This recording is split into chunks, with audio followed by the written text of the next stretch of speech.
Ladies and gentlemen, what is up from the forest of Subang? I am with my best friend here, Izzat Zailan. Today we are going to be sharing our favorite books. I am not a bookworm, but I tend to read some books that's trending. Izzat here is a well-known bookworm in our community. Hello everyone. Just a disclaimer, it's very hard to pick out favorite books because the answer could fluctuate, I guess, between 10 different books at any given moment. So these, I guess, are just the books that we have thought about from the top of our heads. Yes. So, but I only read these two books throughout my life, so this is only two options I have. they're good books nevertheless. Alright, so my first book is a book that I found through TikTok, through quotes, and it's called Meditations by Marcus Aurelius. So Marcus Aurelius is a Roman emperor who lived through the Roman times, of course, not Roman emperor again. And then he had to be king while he didn't want to. He just wanted to be a humble citizen. So, and this book touches a lot of on the topics of Stoicism. So like Stoicism is basically a school for, how you say? Well, it's a school of thought. It's a practical philosophy where it basically revolves around the idea that basically the path to leading a good life or a happy life is by knowing which things are in your control, and you're better off focusing on that. Yeah, Meditations is actually a collection of journals that Marcus Aurelius had. It's a collection of his own personal writings to himself. I don't really like books that has long paragraphs, as I mentioned.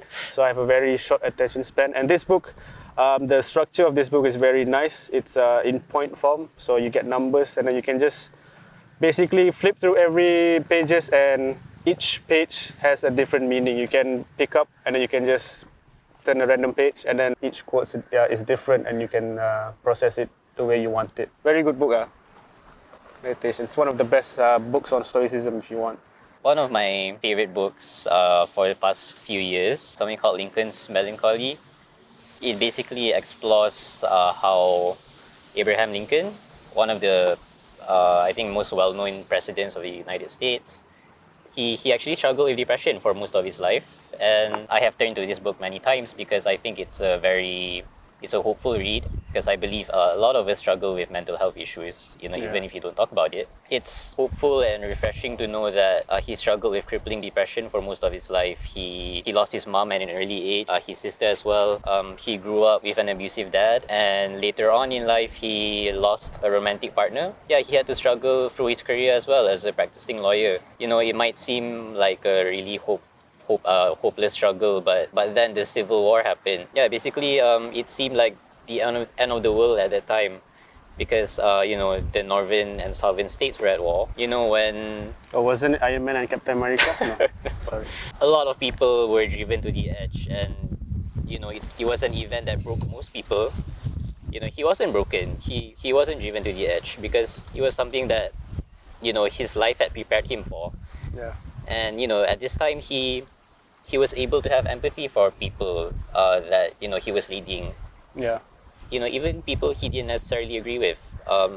So all of that struggle culminated in him being able to lead the country in such a volatile time. I highly recommend this book to because number one, it gives you awareness about mental health, and number two, it also gives you hope that there's always a way out. There's always a purpose in all of our struggles, really. Damn. I really believe that. Alright, so the next book is also the one that I've gotten from the internet.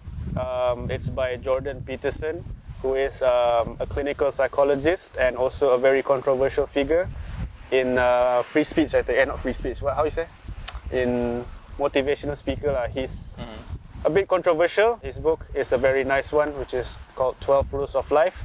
And the irony is, I've only read 2 rules of it, but I'm reading it and it's very nice. This book is, I think it's really needed in our era right now, because most of people, like you said, are struggling with mental health and don't really know where they want to go in life.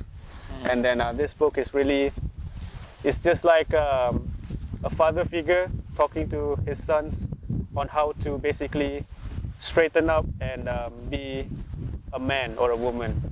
And I really like the first chapter, for example, like the topic was stand up with your shoulders back, is it?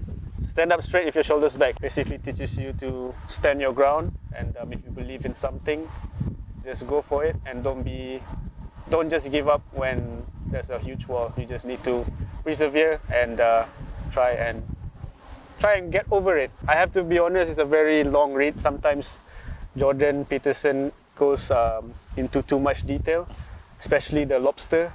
I'm a huge fan of lobsters, but I think he is a lot more big fan. So it's a very well researched and well detailed book, and I think it's very suitable for everyone from every age. So 12 Rules of Life.